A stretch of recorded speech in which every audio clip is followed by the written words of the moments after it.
Today on Art Matters with Mr. Morris, art appropriation. Ah!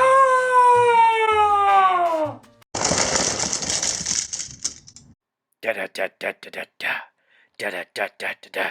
Woo! Da da da da da da da. Da da da da da da. Woo! Da da da da da da. Art Matters with Mr. Morris. Yeah. So, you may be wondering why I am laying on a pile of laundry with my hands on my face, looking like I'm screaming. For those of you that are into art, you realize that I am copying the famous artwork, The Scream by Edvard Munch, but I have used, instead of paint, dirty clothes, because I feel like I'm perpetually doing laundry right now. It's kind of a statement. I'm using the artist's work, but I'm applying my own spin on it. Now, I'm not copying his work, I'm appropriating the work. I'm not saying that I created The Scream. Plagiarism. Da da da da. But I am using The Scream as an inspiration to create a new piece of artwork. That, my friends, is appropriation.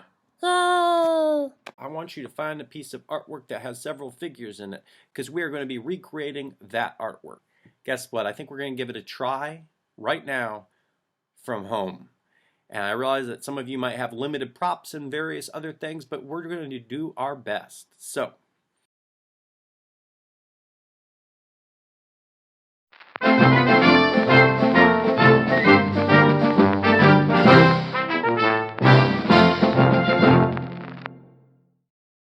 plagiarism. Da da da da. It is a big, scary, icky word. We've talked about it a little bit in class, and I think today, since we are going to be using an existing piece of artwork to create a new piece of artwork, we should kind of discuss what plagiarism is in terms of art. We also, then in turn, have to talk about appropriation. So, let's start talking about it.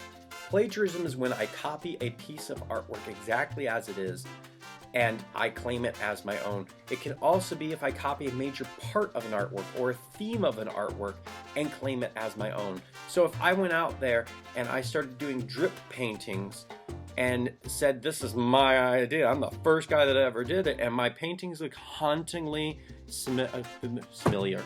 familiar to Jackson Pollock's work, then I could be accused of plagiarism because I'm stealing his idea, claiming it's my own. Now, most people would just laugh that off, but some people might get pretty angry about that one. Let's imagine that I took the Mona Lisa, cue picture, and I copy the Mona Lisa. I literally take a photograph of her and I make a high-resolution copy of the Mona Lisa, and then I start producing that for money.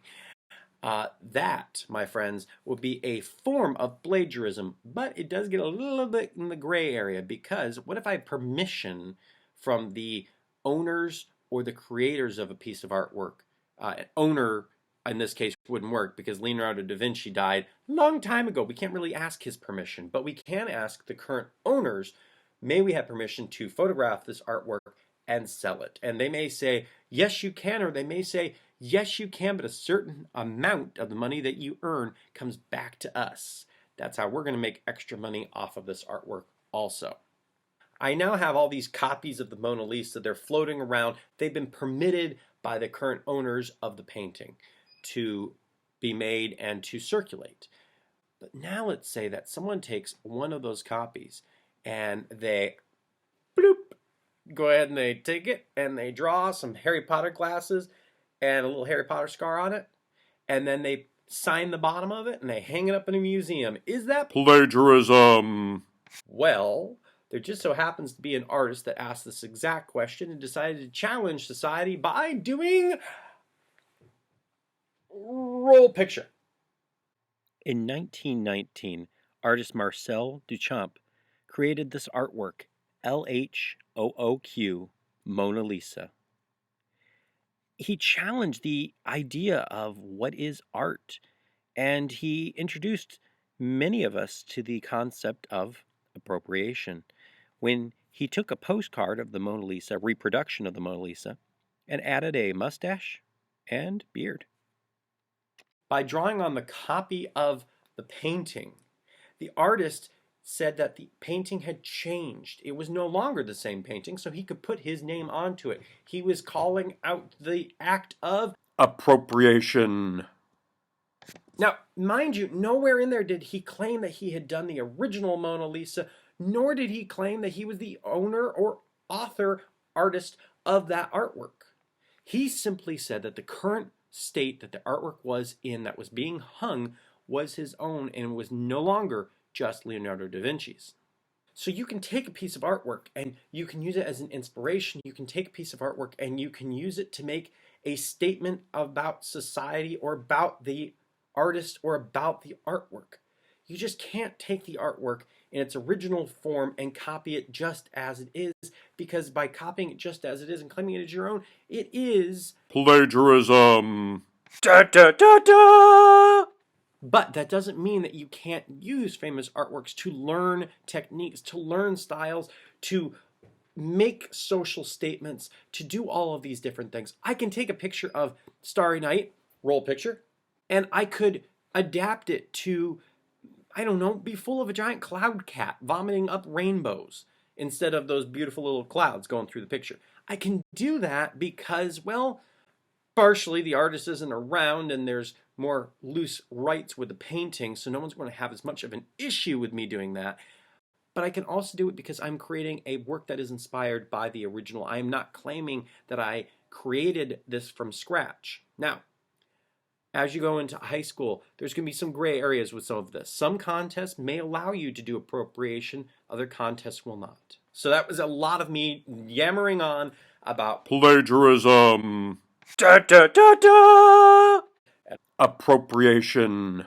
and artwork, blah blah blah, and this blah blah blah. So let's move on to the fun part of today's lesson. And you've got, well, right now I have the due date as being Sunday. I'm going to be honest.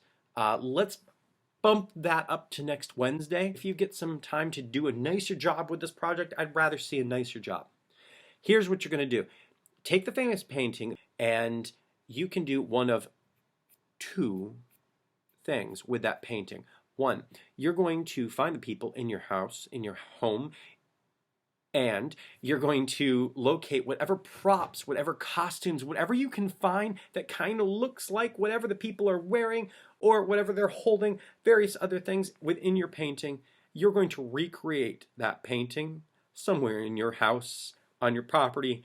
Figure out where would be best for you. It does not have to be anything specific as far as location goes. You can either try your best to just recreate that painting using different people, or you can purposely and intentionally have the poses be the same, but change it around some. Let's have fun with this.